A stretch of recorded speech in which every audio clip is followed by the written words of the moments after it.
दोस्तों, जैसा कि आप लोग थंबनेल में देख ले चुके हैं कि क्लास 12 के ये इतिहास है सब्जेक्ट से है और ये एक प्रकार के मास्टर वीडियो है।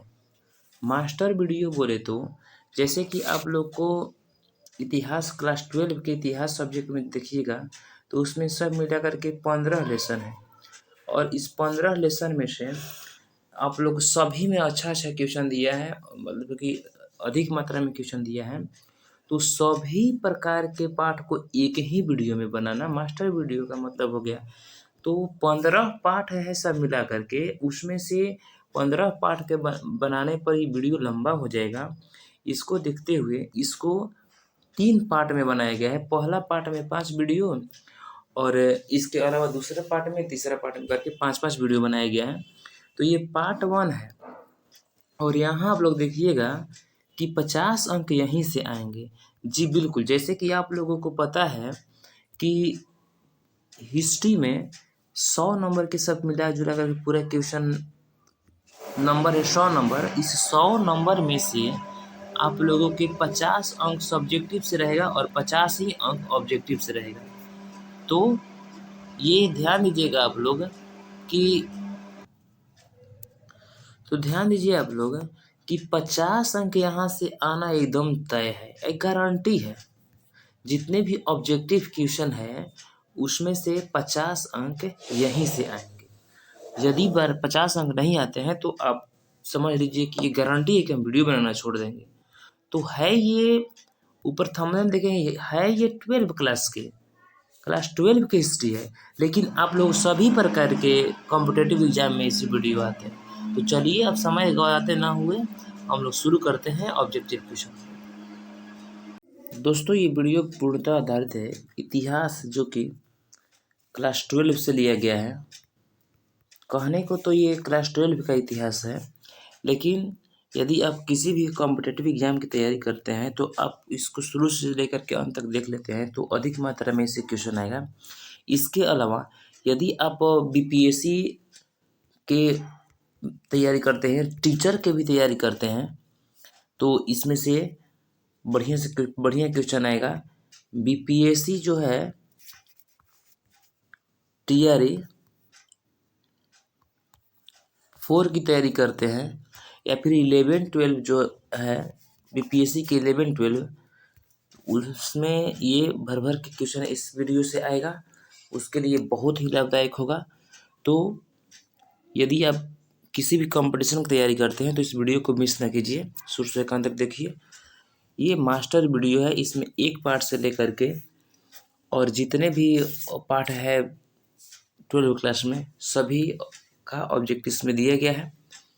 तो समय को लगवाते ना हुए हम शुरू करते हैं इसके ऑब्जेक्टिव को। इसमें पहला है पार्ट है ईंट मनके तथा अस्थियाँ, हड़प्पा सभ्यता। तो हड़प्पा सभ्यता से आप लोगों को किसी भी एग्जाम में भर के क्वेश्चन आता है, लेकिन है ये 12 क्लास का हिंदी, 12 क्लास के संस्कृत 12 क्लास के हिस्ट्री का वीडियो है, इसलिए इसको शुरू से लेकर के अंत तक ही देखिए। पहला क्वेश्चन है कि हड़प्पा सभ्यता में बंदरगाह कौन था। हड़प्पा सभ्यता में बंदरगाह कौन था, तो इसका राइट आंसर हो जाएगा लोथल। मास्टर वीडियो होने की वजह से हम सभी की व्याख्या नहीं कर रहे हैं, इसके लिए अब अलग से वीडियो बनाया गया है, उसको जा करके देखिएगा। उसमें अच्छी तरह से व्याख्या करके प्रत्येक क्वेश्चन की व्याख्या की गई है। लेकिन सिंधु सभ्यता में तांबा कहाँ से प्राप्त हुआ है। तांबा कहेगा तो राजस्थान से। तांबा कहाँ से प्राप्त किए गए हैं, तो राजस्थान से। कह रहा है कि सिंधु सभ्यता में विशाल अन्नागार कहाँ मिला है। विशाल अन्नागार कहेगा तो मोहनजोदड़ो। ये सब क्वेश्चन देखिए 2024 में आया हुआ है। घोड़े की हड्डियों के साक्ष्य कहाँ से मिले हैं, तो घोड़े की हड्डियों के साक्ष्य जो है सुतकोतडा से मिला है। सुतकोतडा। अरे कि सिंधुवासी किस धातु का उपयोग नहीं करते थे या व्यवहार नहीं करते थे, कहेगा कि सिंधुवासी, सिंधु सभ्यता के लोग किस धातु का व्यवहार नहीं करते थे, तो ये हो जाएगा आप लोगों को लोहा। सिंधु घाटी की सभ्यता की सबसे विशिष्ट पुरातत्व क्या है। विशिष्ट पुरातत्व कहेगा तो मुहरे हैं। मोहनजोदड़ो का उत्खनन किसने किया था? मोहनजोदड़ो कहेगा तो रखाल दास बनर्जी। हल से जूते खेत के साक्ष्य कहाँ मिले हैं? तो कालीबंगा में। हड़प्पा सभ्यता में अग्निकुंड कहाँ कहाँ पाई जाती है? अग्निकुंड का साक्ष्य कहाँ से मिला है? तो ये कालीबंगा से।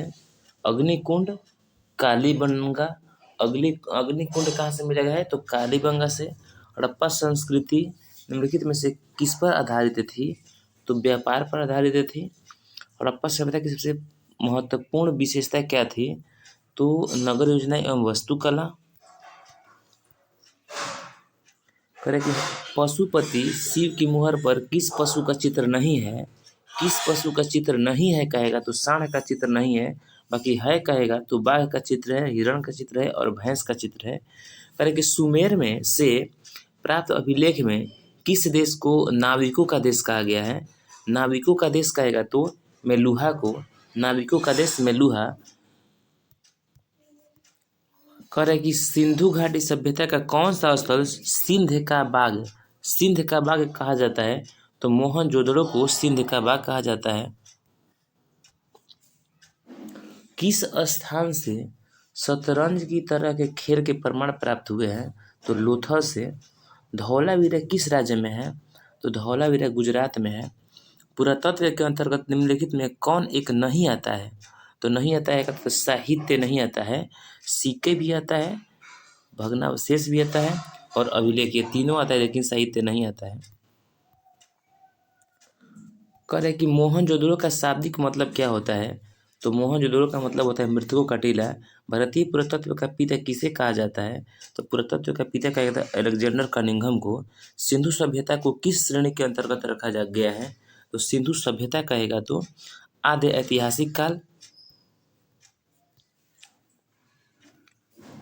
रखाल दास बनर्जी को मोहनजोदड़ो के अवशेष किस वर्ष से मिले थे? बहुत बार आया हुआ ये क्वेश्चन है, 4-5 साल, ये 5 बार आया हुआ है, बहुत इंपॉर्टेंट है। अरे कि रखाल दास बनर्जी को मोहनजोदड़ो के अवशेष किस वर्ष मिले हैं? तो 1922 ईस्वी को। कह रहे कि सिंधु घाटी सभ्यता में विशाल स्नानागार के अवशेष कहाँ से प्राप्त हुए हैं? अन्ना विशेष स्नानागार कहेगा, विशाल स्नानागार कहेगा यदि तो मोहनजोदड़ो हो जाएगा। बहुत बार आया हुआ क्वेश्चन है, 1 2 3 4 5 6 7 8 बार आया हुआ क्वेश्चन है। देखिए प्रत्येक साल ये आता है। देखिए यहाँ 21 में भी आया, 22 में भी आया, तो लगातार आ सकता है। हो सकता है कि 23-24 करके बीच पड़ गया है, तो आप लोगों में आ सकता है। तो इसलिए सभी क्वेश्चन को एकदम ध्यानपूर्वक देखिए। एक बार फिर से विशाल स्नानागार के अवशेष कहाँ से प्राप्त हुए हैं? तो मोहनजोदड़ो से। ये सभी क्वेश्चन देखिए इम्पोर्टेंट है। कह रहा है कि हड़प्पा सभ्यता किस युग की सभ्यता है? तो कांस्य युग सभ्यता है। 1 2 3 4 5 6 बार आया हुआ क्वेश्चन है, सभी क्वेश्चन इंपॉर्टेंट है। हड़प्पा सभ्यता का सबसे बड़ा नगर कौन था? सबसे बड़ा नगर कहेगा तो सबसे बड़ा नगर मोहनजोदड़ो था, ये भी बहुत बार आया हुआ है। कह रहे कि सिंधु घाटी निवासियों को किस धातु का ज्ञान नहीं था? तो नहीं था कहेगा तो लोहा का ज्ञान नहीं था। कालीबंगन स्थित है कहाँ? तो कालीबंगन राजस्थान में है।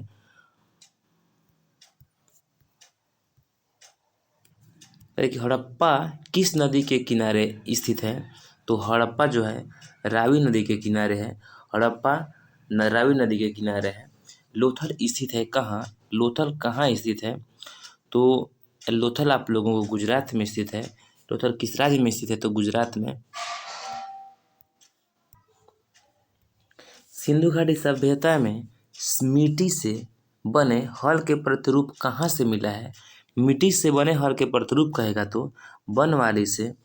हड़प्पा सभ्यता का ज्ञान नगर, हड़प्पा सभ्यता का नगर था कौन? तो हड़प्पा सभ्यता का कैसा था? तो 2 स्तरीय। हड़प्पा सभ्यता का नगर कैसा था? तो 2 स्तरीय। कह रहा है कि भारतीय उपमहाद्वीप की पहली सभ्यता का विकास हुआ था तो सिंधु के मैदान में। कह रहा है कि हड़प्पा सभ्यता, हड़प्पा की बस्तियों की खुदाई की तो सर जॉन मार्शल और मार्टिमर व्हीलर ने हड़प्पा की बस्तियों की खुदाई किसने की थी? तो सर जॉन मार्शल और मार्टिमर व्हीलर ने। सिंधु घाटी सभ्यता की जुड़वा राजधानी थी कौन? तो हड़प्पा और मोहनजोदड़ो। सिंधु घाटी सभ्यता की जुड़वा राजधानी कौन थी? तो हड़प्पा और मोहनजोदड़ो। हड़प्पा का सर्वप्रथम उत्खनन किया था किसने? दयाराम साहनी ने। हड़प्पा के उत्खनन दयाराम साहनी ने। कह रहा है कि हड़प्पा सभ्यता की संभवतः सबसे प्रसिद्ध कलाकृति नृत्य की मुद्रा में नग्न स्त्री की एक कांस्य मूर्ति प्राप्त हुई। कहाँ से? एक बार फिर से क्वेश्चन को देखते हैं कि हड़प्पा सभ्यता की संभवतः सबसे प्रसिद्ध कलाकृति नृत्य की मुद्रा में नग्न स्त्री की एक कांस्य मूर्ति प्राप्त हुई। कहाँ से? तो मोहनजोदड़ो से प्राप्त हुई थी। निम्न किस स्थल में कारखाने के पाए जाने के से मनकों को बनाए जाने की प्रक्रिया स्पष्ट हो जाती है? तो ये चन्हू-दड़ो से।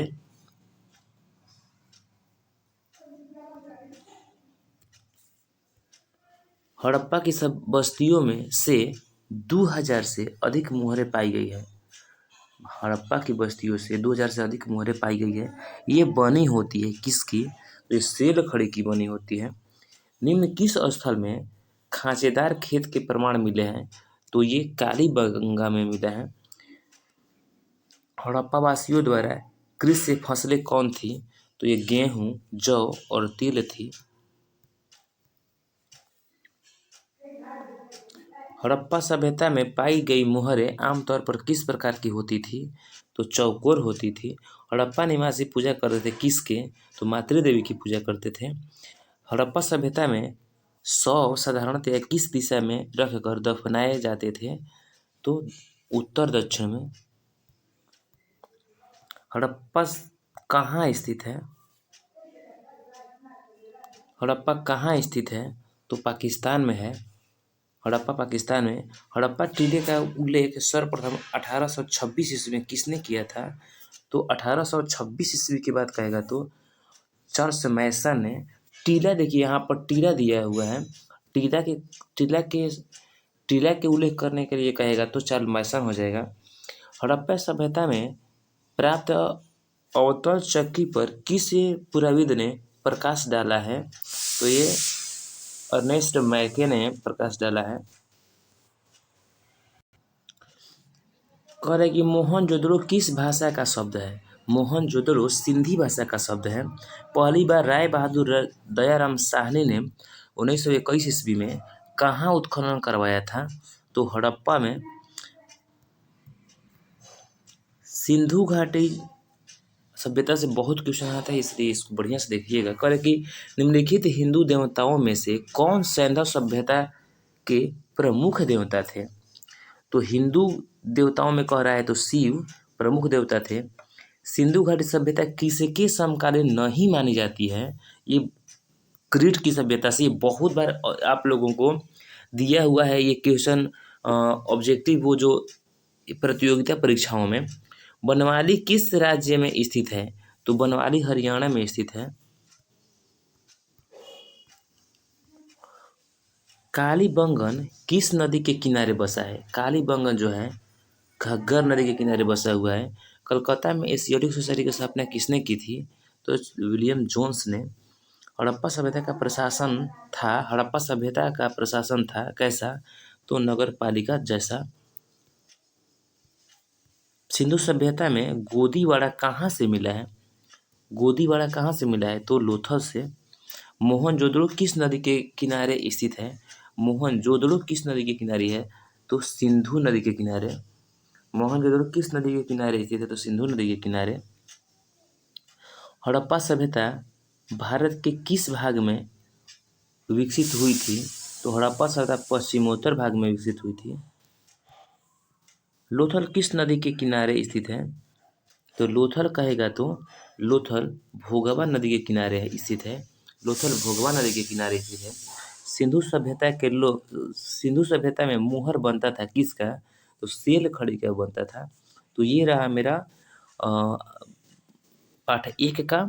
अब हम शुरू कर देंगे पाठ 2। तो पाठ 2 का नाम है राजा, किसान और नगर, आरंभिक राज्य और अर्थव्यवस्थाएं। दोस्तों ये एनसीईआरटी है, बुक एनसीईआरटी का ये ऑब्जेक्टिव है, इसलिए इस पर विशेष ध्यान दीजिएगा। कह रहा है कि गांधार कला किस कला से प्रभावित थी? तो यूनानी कला से। गांधार कला जो यूनानी कला से प्रभावित थी। मौर्य कला में न्यायिक अधिकारी कौन था? राजुक। पौंड किस धातु का सिक्का था? तो पौंड चांदी का सिक्का था। पौंड किसका सिक्का था? तो चांदी का। कह रहा है कि सूती वस्त्र उद्योग के लिए कौन प्रसिद्ध था? तो सूती के लिए उरैयून था प्रसिद्ध। सूती के लिए उरैयून प्रसिद्ध था। बीड़ा बजाते हुए सिक्के किसने जारी किए? समुद्रगुप्त ने। फाहियान कौन था? तो फाहियान चीनी यात्री था, चीनी तीर्थयात्री। किसने सबसे पहले भारत में स्वर्ण सिक्के जारी किए? ये बहुत बार क्वेश्चन आया हुआ है आप लोगों के प्रतियोगी परीक्षाओं में। कहेगा किसने सबसे पहले भारत में स्वर्ण सिक्के, भारत में कहेगा तो हिंद यूनानियों ने। भारत में सबसे पहले सिक्के जारी करने की बात कहेगा तो हिंद यूनानियों ने। किसने भूमि अनुदान प्रथा आरंभ की? तो सातवाहनों ने। मौर्य वंश का संस्थापक कौन था? तो मौर्य वंश का संस्थापक चंद्रगुप्त मौर्य था। मौर्य वंश का संस्थापक कौन था? चंद्रगुप्त मौर्य। मौर्य वंश का अंतिम राजा कौन था? तो बृहद्रथ। मौर्य राज्य का अंतिम राजा बृहद्रथ। मगध की प्राचीन राजधानी कहाँ थी? तो राजगृह। 4वीं शताब्दी ईसा पूर्व मगध की राजधानी कहाँ बनाई गई थी? तो पाटलिपुत्र में। वह कौन सा पहला सम्राट था जिसने अपने अधिकारियों और प्रजा के लिए संदेश प्राकृतिक पत्थरों और पालिश किए हुए स्तंभों पर लिखवाए थे? तो ये चंद्रगुप्त मौर्य हो जाएगा। मेगास्थनीज किस यूनानी शासक के राजदूत के रूप में पाटलिपुत्र आया था? तो मेगास्थनीज जो था सेल्यूकस के राजदूत के रूप में पाटलिपुत्र आया था। चीनी यात्री फाहियान किस शासक के काल में भारत आया था? चीनी यात्री फाहियान के कह रहा है तो फाहियान जो थे चंद्रगुप्त द्वितीय यानी कि विक्रमादित्य के शासनकाल में भारत आए थे।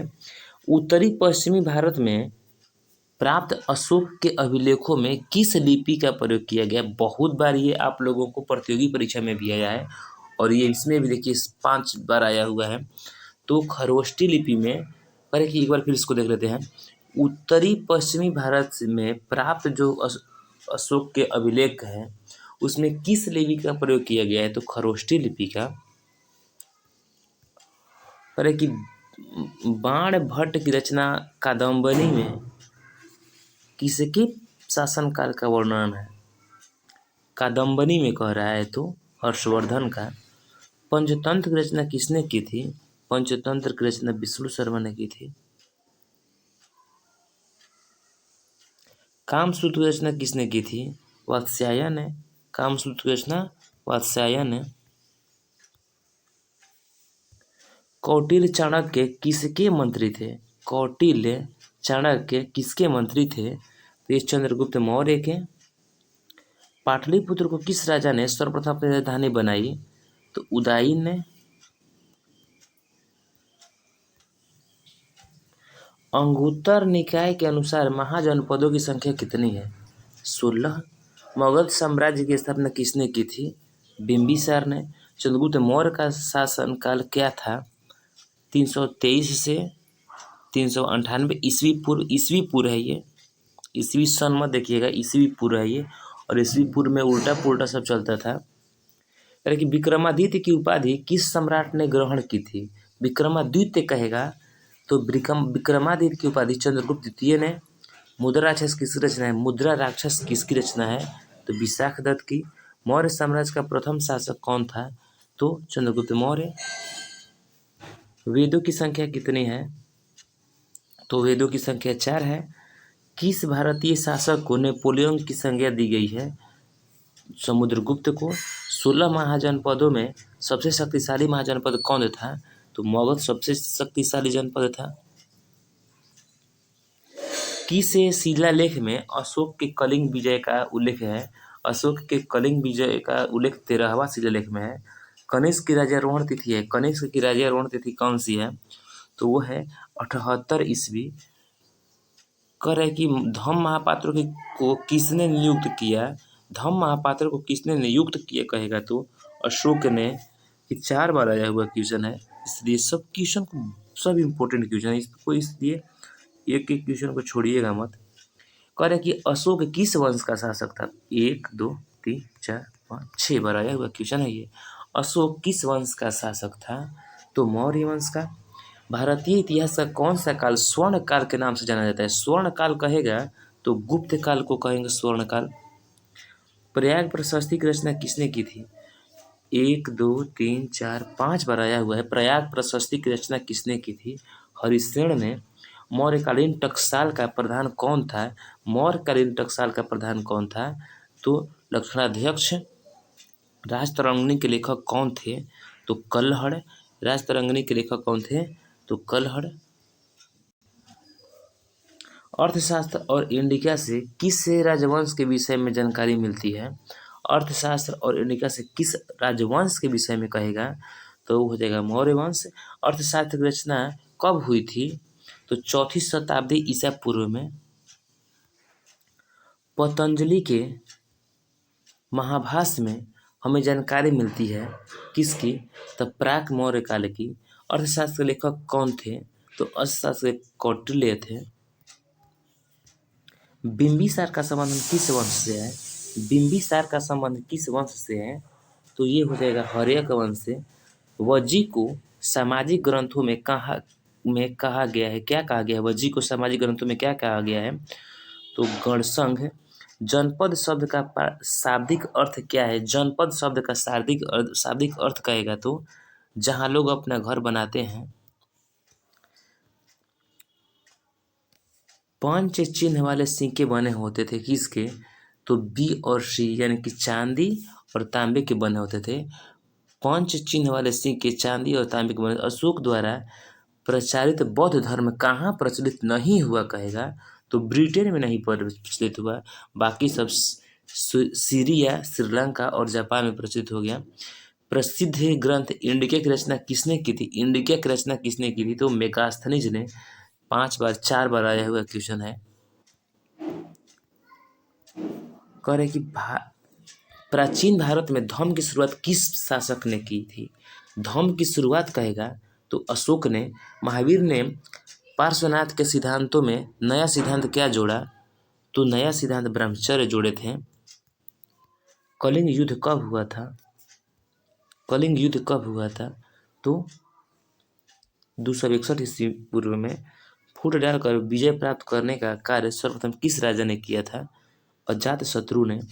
जीवक वैद्य किस वंश के काल में थे? जीवक कहेगा तो हर्यक वंश में। जीवक हर्यक वंश। अपने स्वयं के खर्चे से सुदर्शन झील की मरम्मत किसने कराई थी? तो रुद्रदामन ने। ये बहुत प्रतियोगी परीक्षाओं में, कॉम्पिटेटिव एग्जाम में ये बहुत बार क्वेश्चन आया हुआ है। पाटलिपुत्र नगर की स्थापना उदयन ने किस नदी के संगम पर की? तो गंगा, सोन और पुनपुन, इस तीनों नदियों के संगम पर की है। समस्त भारत ही नहीं, एशिया एवं यूरोप में सर्वप्रथम हूणों को परास्त करने का श्रेय किस शासक को जाता है? तो स्कंदगुप्त को। यूरोप का समुद्रगुप्त कौन था? यूरोप का समुद्रगुप्त कौन था? तो ये नेपोलियन थे। किसके अभिलेख में भूमिदान का उल्लेख मिलता है? तो प्रभावती गुप्त के। भूमि अनुदान से संबंधित प्रथम अभिलेखीय प्रमाण किसका है? तो सातवाहन काल का है।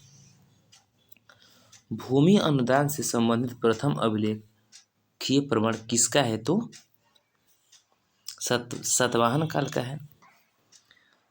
510 ईस्वी में सती प्रथा के साक्ष्य वाला प्रथम अभिलेख कहाँ मिला है? तो वो है सागर में एरण अभिलेख है। अशोक ने महेंद्र और संघमित्रा को बौद्ध धर्म के प्रचार के लिए कहाँ भेजे थे? तो ये श्रीलंका में भेजे थे। किस विद्वान ने मात्र अभिलेखों के आधार पर अशोक का इतिहास लिखने का सलाध्य प्रयास किया है। तो ये देवदत्त रामकृष्ण भंडारकर ने मौर्य काल का निम्न में से कौन सर्वाधिक महत्वपूर्ण नमूना है? तो स्तंभ नमूना है। गुप्तों के काल में कौन चीनी यात्री भारत आया था? गुप्त के काल कहेगा तो फाहियान। गुप्तों के काल में फाहियान आया था। मेगास्थनीज भारत में किसके दरबार में आया? तो ये हो जाएगा आप लोगों को चंद्रगुप्त मौर्य के दरबार में। समुद्रगुप्त की जानकारी होती है। समुद्रगुप्त की जानकारी प्रयाग प्रशस्ति से समुद्रगुप्त की जानकारी मिलती है। नवरत्न किस शासक के दरबार में रहते थे? नवरत्न किसके दरबार में रहते थे? तो नवरत्न जो थे आप लोगों के चंद्रगुप्त विक्रमादित्य के दरबार में रहते थे। अभिज्ञान शकुंतलम के रचनाकार कौन है? तो कालिदास अभिज्ञान शकुंतलम के रचनाकार हैं। प्राचीन काल में अभिलेख की शुरुआत किस शासक ने की? प्राचीन काल में अभिलेख की शुरुआत किस शासक ने की कहेगा? तो ये अशोक ने अभिलेख की शुरुआत की थी। कहेगा कि किस शासक को प्रियदर्शी कहा गया है? प्रियदर्शी कहेगा तो अशोक को प्रियदर्शी कहा गया है। मेगास्थनीज ने अपने यात्रा वृत्तांत में भारत के समाज को कितने वर्गों में विभाजित किया है? तो आप लोगों को 7 वर्गों में विभाजित किया है। इलोरा में कैलाश मंदिर किस राजवंश ने निर्मित कराया था? तो राष्ट्रकूट राजवंश ने निर्मित कराया था। तक्षशिला विश्वविद्यालय कहाँ स्थित है? तक्षशिला कहेगा तो तक्षशिला पाकिस्तान में है। धम्म की शुरुआत किसने की थी? तो धम्म की शुरुआत अशोक ने किए थे। ये रहा पाठ 2 का लास्ट क्वेश्चन। अब पाठ 3 में हम लोग चलते हैं। पाठ 3 का नाम है बंधुत्व, जाति तथा वर्ग, आरंभिक समाज। करें कि निम्न में से कौन सा विवाह, एक बार फिर आप लोगों को बता दे रहे हैं कि इसका जो व्याख्या के साथ वीडियो देखना होगा, तो आप लोग प्लेलिस्ट में जा करके और इस सभी पाठ के एक एक करके वीडियो बनाया गया है और उसमें व्याख्या करके बताया गया है। ये मास्टर वीडियो होने की वजह से आप लोगों को ये थोड़ा सा तेज़ी में पढ़ाया जा रहा है ताकि कम समय में अधिक से अधिक तो आप लोगों का क्वेश्चन का रिवीजन हो जाए। कह रहे कि निम्न में से कौन सा विवाह अच्छा नहीं माना गया है? अच्छा नहीं माना गया है तो वो है असुर विवाह। असुर विवाह क्या होता है? ब्रह्मचर्य विवाह क्या होता है? दैव विवाह क्या होता है? प्रजापति विवाह क्या होता है? सभी के बारे में आप लोग एक एक करके जो वीडियो है उसमें जा करके आप देख सकते हैं। बेहतरीन ढंग से बताया गया है। कह रहा है कि तो अच्छा विवाह नहीं माना गया है तो असुर विवाह। उपनिषदों की संख्या कितनी है? उपनिषदों की संख्या 108 है। सर्वाधिक प्राचीन स्मृति ग्रंथ है। सर्वाधिक प्राचीन स्मृति ग्रंथ कौन सा है? तो मनुस्मृति। महाभारत का समालोचनात्मक संस्करण किसने तैयार किया? समालोचनात्मक संस्करण को कहेगा महाभारत का तो BS सुकथांकर ने। कह रहा है कि महाभारत के किस पर्व में महाभारत युद्ध के कारणों का उल्लेख किया गया है? तो आदि पर्व में। कुंती ओ निषादी लघु कथा की रचना किसने की? तो महाश्वेता देवी ने। माता के नाम से पुत्रों के नामकरण की परंपरा किस राजवंश ने प्रचलित की थी? तो सातवाहन वंश ने माता के नाम, माता को पहले और उसके पुत्र, माता के नाम में उसके पुत्र को जोड़ करके किए थे। करके द्विज के अंतर्गत किस वर्ण को रखा जाता है? द्विज के अंतर्गत किस वर्ण को रखा जाता है? तो प्रथम 3 वर्णों को। पुराणों की संख्या कितनी है? बहुत बार आया हुआ क्वेश्चन है, देख लीजिए 5 से 7 बार। पुराणों की संख्या कितनी है? तो पुराणों की संख्या 18 है। अभिमन्यु किसका पुत्र था? तो अर्जुन का पुत्र था। कर्ण की माँ कौन थी? कर्ण की माँ कौन थी? तो कर्ण की माँ कुंती थी, जो कि कुंवारी अवस्था में सूर्य की उपासना करके और मांग ली थी। तो ऐसे में कर्ण के 5 पुत्र थे जो कि 5 पांडव थे और ये जो कुंती के 5 पुत्र थे, 5 पांडव। उसके अलावा जो कर्ण भी थे कुंती के ही पुत्र थे जो अविवाहित अवस्था में मांग रही थी। अर्जुन किसके शिष्य थे? तो अर्जुन जो थे द्रोणाचार्य के शिष्य थे। जबकि महाभारत का युद्ध स्टार्ट होता है तो उसमें जो द्रोणाचार्य थे कौरव की तरफ से लड़ते थे, कौरव के पक्ष से लड़ते थे। कह रहे कि मनुस्मृति के रचयिता कौन थे। मनुस्मृति के रचयिता कौन थे? तो मनु ही। किस वंश के राजा बहुपत्नी प्रथा को मानने वाले थे? बहुपत्नी मतलब कि बहुत सारी पत्नियां। तो सातवाहन वंश के राजा। पुरुष सूक्त का उल्लेख किस वंश से, किस ग्रंथ में किया गया है? पुरुष सूक्त का उल्लेख कहेगा तो ऋग्वेद में पुरुष सूक्त, ऋग्वेद में। आश्रम विवाह में कितने प्रकार के आश्रमों का उल्लेख है? तो 4 प्रकार के आश्रमों का। अश्वमेघ यज्ञ का आयोजन क्यों किया जाता था? तो शाही संप्रभुता के लिए। कुरुक्षेत्र का युद्ध किसने जीता? कुरुक्षेत्र का युद्ध पांडवों ने जीता। गंगा पुत्र किसे कहा जाता था? तो गंगा पुत्र भीष्म को। महाभारत युद्ध कितने दिनों तक चला? बहुत बार आया हुआ क्वेश्चन है। महाभारत युद्ध 18 दिनों तक चला। कह रहा है कि महाभारत की रचना किस भाषा में हुई? महाभारत की रचना किस भाषा में हुई? तो संस्कृत भाषा में हुई थी। महाभारत किसने लिखा था? महाभारत किसने लिखा था कहेगा तो महर्षि वेदव्यास ने। जाति का लक्षण नहीं है। क्या लक्षण नहीं है? तो साम्या। कह रहा है अगला क्वेश्चन कि भवन शब्द का प्रयोग अपने मूल शब्दों में भारतीय यूनानियों के लिए किया जाता था, किंतु प्रथम सदी ईस्वी के आसपास इस शब्द का प्रयोग बिना किसी भेदभाव के किया जाने लगा। तो किसके लिए? तो विदेशियों के लिए। किस काल में वर्ण व्यवस्था वंशानुगत जाति में परिवर्तित हो गई? तो उत्तर वैदिक काल में वर्ण व्यवस्था जो था वंशानुगत जाति में परिवर्तित हो गया था। कह रहा कि गोत्र किसका सूचक था?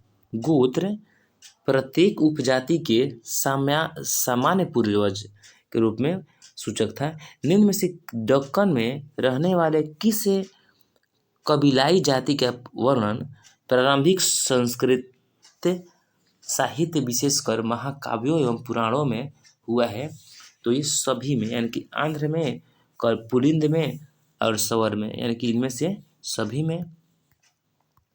कह रहे कि वर्णालंकार की संकल्पना सबसे पहली बार मिलती है कहाँ? तो स्मृतियों में मिलती है सबसे पहली बार। कह रहे कि महाभारत का समालोचनात्मक संस्करण कितने वर्षों में तैयार हुआ? महाभारत का समालोचनात्मक संस्करण कितने वर्षों में तैयार हुआ? तो ये 37 वर्षों में।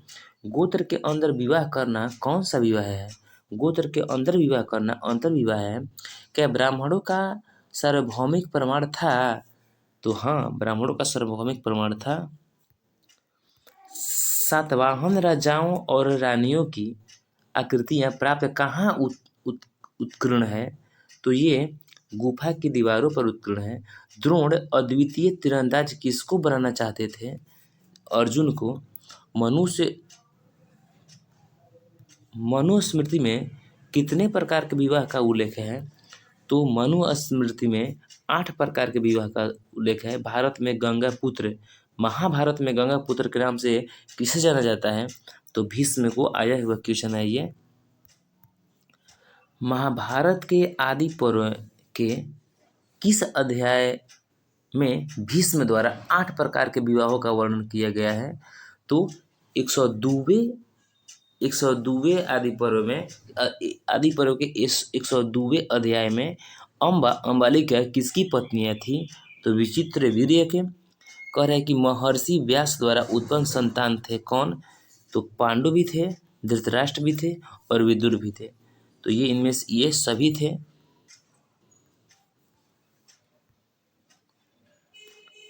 घटोत्कच किसका पुत्र था? तो घटोत्कच भीम का पुत्र था। घटोत्कच भीम का पुत्र था। घटोत्कच भीम का पुत्र था। घटोत्कच के माता का नाम था हिडिंबा। घटोत्कच के माता का नाम हिडिंबा था, जिसके संतान थे घटोत्कच। ऐसे तो 5 पांडव के एक ही पत्नियां थी। वो 5 पांडव की एक ही पत्नियां थी, द्रौपदी। कह रहे कि भीम ने हिडिंबा के साथ कौन सा विवाह संपन्न किया था? भीम ने हिडिंबा के साथ कौन सा विवाह संपन्न किया था? तो गंधर्व विवाह। हिडिंबा एक राक्षसी प्रजाति की थी, जिसके पुत्र थे घटोत्कच। कह रहे कि द्रौपदी किसकी पत्नी थी? तो द्रौपदी अर्जुन की भी नकुल के भी, सहदेव के भी, यानी कि इन सभी की पत्नियां थी।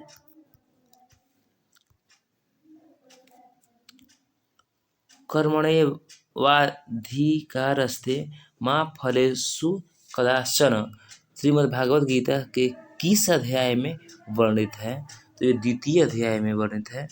श्रीमद्भागवत गीता के महत्व पर किसने विचार व्यक्त किए हैं? तो महात्मा गांधी ने भी, विवेकानंद ने भी और बाल गंगाधर तिलक ने, यानी कि इनमें से सभी ने विचार विमर्श किए हैं। कह रहा है कि ब्राह्मण वंशीय सतवाहन नरेश विशिष्ट पुत्र सातकर्णी ने विवाह संबंध किस वंश के साथ जोड़े? तो शक के साथ।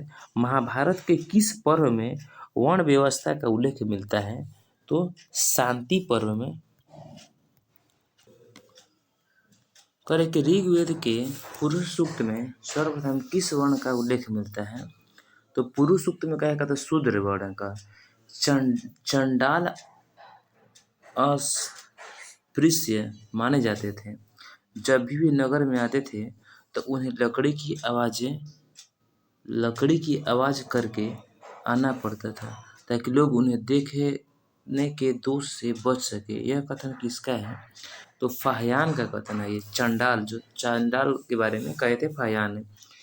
कह रहे कि दुर्योधन की माँ कौन थी? दुर्योधन की माँ का नाम क्या था? तो गांधारी। निम्न में किस प्रसिद्ध संत ने गीता की भक्ति टीका मराठी में लिखी है? तो मानेश्वर ने। कह रहा है कि अब हम शुरू करेंगे अध्याय 4, जिसका नाम है विचारक, विश्वास और इमारतें, सांस्कृतिक विकास। कह रहा है कि कादम्बरी के लेखक कौन है? तो कादम्बरी के लेखक का नाम है बाणभट्ट। किस ग्रंथ में 16 महाजनपदों का उल्लेख मिलता है? तो अंगुत्तर निकाय में भी मिलता है और भगवती सूत्र में, यानी कि ए और बी दोनों। कह रहे कि कोसल महाजनपद किस नदी के किनारे स्थित है? कोसल महाजनपद किस नदी के किनारे स्थित है? तो सरयू नदी के किनारे। इंद्रप्रस्थ किस महाजनपद की राजधानी थी? तो कुरु की राजधानी थी। अशोक के अभिलेख किस भाषा में है? अशोक के अभिलेख किस भाषा में है कहेगा? तो प्राकृतिक भाषा में। अशोक के अभिलेख प्राकृतिक भाषा में है। आलमगीरपुर कहाँ स्थित है? आलमगीरपुर कहाँ स्थित है कहेगा? तो उत्तर प्रदेश में। उत्तर प्रदेश में। हिंदू परंपरा में मोक्ष प्राप्ति का मार्ग क्या है? तो ज्ञान मार्ग, कर्म मार्ग और भक्ति मार्ग, यानी कि इनमें से सभी प्रमुख चिंतक सुकरात, प्लेटो और अरस्तु का उद्भव कहाँ हुआ था कहेगा? तो यूनान में हुआ था। समकालीन बौद्ध ग्रंथ में कितने संप्रदायों या चिंतन परंपराओं का उल्लेख मिलता है? तो 64 संप्रदायों या चिंतन परंपराओं का उल्लेख मिलता है। जैन परंपरा के अनुसार महावीर के पहले कितने शिक्षक हो चुके थे जिन्हें तीर्थकर कहा जाता है? तो 23 तीर्थकर थे और महावीर स्वामी जो 24वें तीर्थकर थे। जैन धर्म के प्रथम तीर्थकर का नाम क्या था?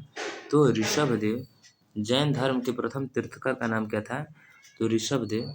कह रहे कि जैन धर्म श्वेतांबर एवं दिगंबर संप्रदाय में कहाँ की सभा में विभक्त हो गया? तो पाटलिपुत्र के सभा में। ये सब क्वेश्चन जो है ना, सब एकदम इम्पोर्टेंट है। कह रहे कि ऋग्वेदिक कार्यों के सबसे प्रमुख देवता कौन थे? तो ऋग्वेदिक कार्यों के सबसे प्रमुख देवता कहेगा तो वो थे इंद्र। महावीर स्वामी की माता का नाम क्या था? महावीर स्वामी की माता का नाम क्या था कहेगा यदि, तो ये हो जाएगा आप लोगों को त्रिशला। महावीर स्वामी की माता का नाम त्रिशला था। कह रहे कि किसे विष्णु का अवतार माना जाता है? तो बुद्ध को विष्णु का अवतार माना जाता है। किस मंदिर में शेष नाग पर लेटी हुई विष्णु की प्रतिमा है? तो देवगढ़ के मंदिर में। गौतम बुद्ध ने बौद्ध धर्म की स्थापना कहाँ की थी? तो सारनाथ में। अंतिम बौद्ध संगति किसके समय में हुई थी? कनिष्क के समय में। बौद्धों के लिए सबसे पवित्र स्थल क्या था? तो स्तूप। बौद्धों के लिए सबसे पवित्र स्थल क्या था तो स्तूप। बौद्धों ने भिक्षुओं के निवास के लिए किसका निर्माण करवाया था? बौद्धों ने भिक्षुओं के निवास के लिए किसका निर्माण करवाया था? तो विहारों का। चतुर्थ बौद्ध संगति का आयोजन कहाँ हुआ था? तो श्रीनगर में। महावीर के बचपन का नाम क्या था? महावीर के बचपन का नाम क्या था? तो वर्धमान। गौतम बुद्ध को ज्ञान किस नदी के किनारे मिला था? तो निरंजना नदी के किनारे। गौतम बुद्ध के माता का नाम क्या था? तो माया देवी था। माता का नाम कहेगा तो माया देवी था। महावीर स्वामी का जन्म कब हुआ था कहेगा? तो 540 ईस्वी पूर्व में। 540 ईस्वी पूर्व में। गौतम बुद्ध का जन्म कब हुआ था? गौतम बुद्ध का कहेगा तो 563 है। 563 ईस्वी में गौतम बुद्ध का जन्म और 540 ईस्वी में महावीर स्वामी का जन्म। गौतम बुद्ध की मृत्यु कब हुई थी? तो 483 ईस्वी पूर्व में। 483 ईस्वी पूर्व में गौतम बुद्ध की मृत्यु हुई थी। प्रथम बौद्ध संगति कहाँ हुई थी? प्रथम बौद्ध संगति कहेगा तो ये राजगृह में हुई थी। सांची का स्तूप किस धर्म से संबंधित है? तो बौद्ध धर्म से। चौथी बौद्ध परिषद किस शासक के काल में हुई थी? चौथी बौद्ध परिषद किस शासक के काल में हुई थी? तो कनिष्क के शासन काल में। स्तूप का संबंध किस धर्म से है? स्तूप का संबंध बौद्ध धर्म से है। स्तूप का संबंध बौद्ध धर्म से है। कह रहे कि त्रिपिटक साहित्य है किसका? तो बौद्ध धर्म का। त्रिपिटक किस धर्म का साहित्य है? तो बौद्ध धर्म का। महात्मा बुद्ध को ज्ञान की प्राप्ति कहाँ हुई थी? तो बोध गया में। श्वेतांबर और दिगंबर का संबंध किस धर्म से है? प्रत्येक साल ही आता है। देखिए ये 1 2 3 4 5 6 7 बार ये आया क्वेश्चन है। कह रहे कि श्वेतांबर और दिगंबर का संबंध किस धर्म से है? तो ये जैन धर्म से है।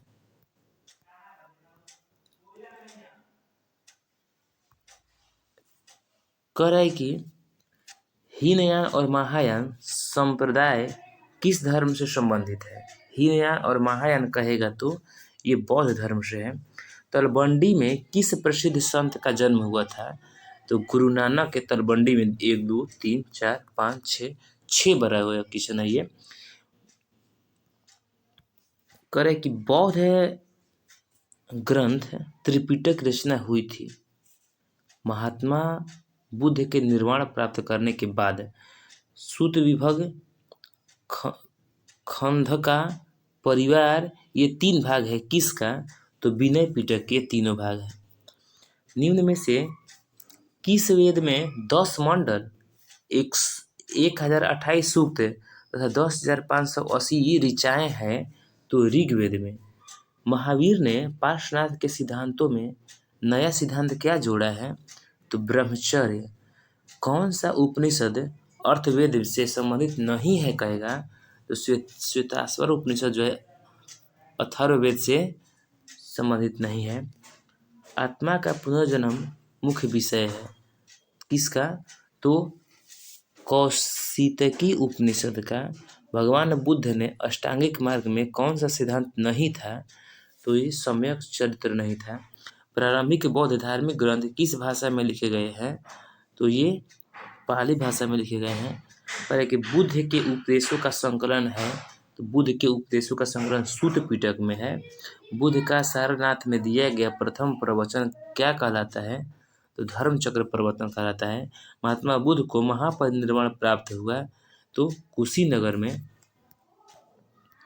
बौद्ध मत जैन मत का उदय हुआ। बौद्ध मत जैन मत का उदय हुआ तो 6ठी शताब्दी ईसा पूर्व में। निम्नलिखित में से कौन सा ग्रंथ अलौकिक जनपदों के मौजूद होने का उल्लेख करता है? तो अभिधम्म पिटक। बौद्ध ग्रंथ में बुद्ध के समय कितने जनपदों में के मौजूद होने का उल्लेख मिलता है? तो 6 जनपदों के। बौद्ध साहित्य में 6 महानगरों का संदर्भ आता है। निम्न में से कौन उसमें शामिल नहीं था? तो काशी और श्रावस्ती नहीं था शामिल। ऋग्वैदिक कालीन लोग किसकी पूजा करते थे? तो वो ये प्रकृति की पूजा करते थे। उत्तर वैदिक काल के अंत तक किसकी पूजा होने लगी? उत्तर वैदिक काल के अंत तक कहेगा तो ब्रह्मा, विष्णु और महेश की पूजा होने लगी। बुद्ध चरित्र की रचना किसने की थी? तो अश्वघोष ने। करे कि सांची मध्य प्रदेश के किस जिले में स्थित है? तो रायसेन में स्थित है।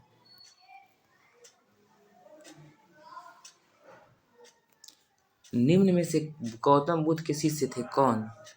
तो आनंद एवं उपाली भी थे, कश्यप भी थे, सारिपुत्र एवं गौरलायन भी थे, यानी कि इनमें से सभी हो जाएगा। कुंडवन जिसको जो कि कश्मीर में है, चतुर्थ बौद्ध संगति किस शासक के काल में हुई थी? तो ये आप लोगों के कनिष्क शासन काल में हुई थी। सलेखन को कायाक्लेश भी कहा जाता है द्वारा मृत्यु का विधान किस धर्म में था? कायाक्लेश का तो जैन धर्म में। नाथु मुनि का संबंध है वैष्णव धर्म से। कालिदास, भवभूति, सुबंधु एवं बाणभट्ट आदि किस धर्म के अनुयायी थे? तो ये सब जो थे शैव धर्म के अनुयायी थे।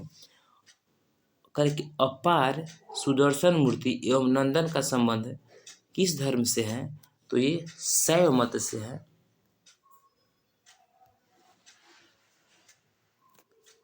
भवभूति के मालती माधव में किस संप्रदाय का उल्लेख है? तो ये कपाली का उल्लेख है। बाणभट्ट ने कादम्बनी ग्रंथ में किस संप्रदाय का उल्लेख किया है? तो ये पाशुपत का उल्लेख किए हैं। वीरशैव लिंगायत आंदोलन का जनक कौन है? तो बासबन्ना।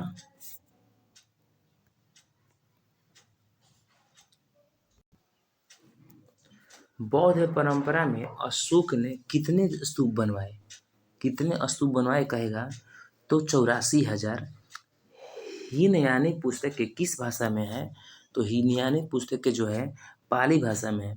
महावीर का जन्म हुआ था कहाँ? तो कुंडवन वैशाली में। बुद्ध के बचपन का नाम क्या था? तो बुद्ध के बचपन का नाम था सिद्धार्थ।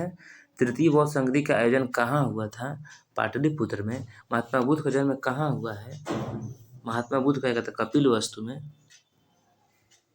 महावीर स्वामी की पुत्री अनुज्ञा प्रियदर्शी का विवाह किससे हुआ है? तो ये जमाली से हुआ। जैन धर्म के 24वें तीर्थंकर कौन थे? तो ये महावीर स्वामी थे। अब हम लोग देखेंगे अध्याय 5 जिसका नाम है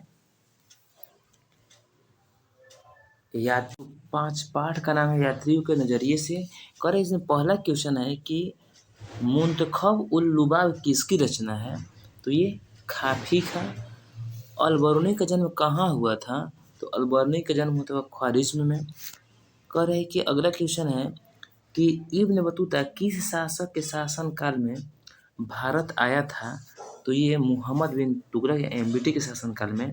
इब्न बतूता कितने वर्षों तक भारत में रहा? तो ये ध्यान दीजिएगा, ये आंसर एक गलत है। ये 8 वर्षों तक, इसका आंसर हो जाएगा ए। 8 वर्षों तक भारत रहे थे। अलबरूनी ने किताब उल हिंद की रचना किस भाषा में की है? तो ये अरबी भाषा में किए हैं। कह रहा है कि बर्नियर के ने शिविर नगर किसे कहा है? शिविर नगर कहेगा तो मुगल कालीन नगरों को। किताब उल हिंद में किस देश का वर्णन है? तो भारत देश का वर्णन है। यूक्लिड कौन था? तो यूक्लिड एक प्रकार के यूनानी गणितज्ञ था। कह रहा है कि नसरुद्दीन नामक धर्मोपदेशक के प्रवचन से कौन इतना प्रसन्न हुआ कि उसे 1 लाख टके यानी कि 1 लाख मुद्रा तथा 200 दास दे दिया था? तो ये एमबीटी मुहम्मद बिन तुगलक प्रसन्न हो गया था। कह रहे कि ह्वेनसांग किस देश का यात्री था? तो ह्वेनसांग चीन का यात्री था। मौर्य काल का प्रसिद्ध यूनानी यात्री कौन था? तो ये मेगास्थनीज था। तहकीक को तहकीक ए हिंद जिसको किताबुल हिंद कहा जाता है किसकी यात्रा वृत्तांत है? तो ये अलबरूनी की। ये बहुत बार आया हुआ क्वेश्चन है, समझ लीजिए कि प्रतियोगी परीक्षाओं में। दिल्ली से दौलताबाद किस शासक ने राजधानी परिवर्तित की? तो ये मुहम्मद बिन तुगलक ने।